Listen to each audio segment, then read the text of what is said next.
2021 সালের 15ই আগস্ট দ্বিতীয়বারের মতো আফগানিস্তানের ক্ষমতায় বসে তালেবান গোষ্ঠী।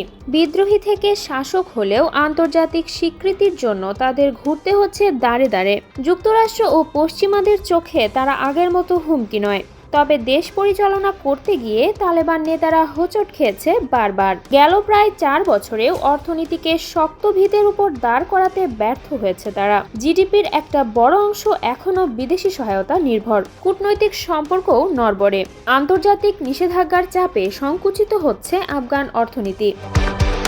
সম্প্রতি জাতিসংঘের বিশ্ব খাদ্য কর্মসূচি এক প্রতিবেদনে জানায়, আফগানিস্তানের প্রতি 3 জনের 1 জন খাদ্য সংকটে ভুগছেন। তাৎক্ষণিক সহায়তা না পেলে প্রয়োজনীয় খাদ্য থেকে বঞ্চিত হবে কয়েক লাখ বাসিন্দা। চলতি শীত মৌসুমে মাত্র 60 লাখ মানুষকে সহায়তা দিতে পেরেছে বিশ্ব খাদ্য কর্মসূচি। তহবিলের অভাবে সংকটে পড়েছে 80 ভাগের বেশি মানুষ। 2025 সালের জুন পর্যন্ত সবচেয়ে ঝুঁকিপূর্ণ পরিবারগুলোর জন্য দরকার আরও 65 কোটি মার্কিন ডলার।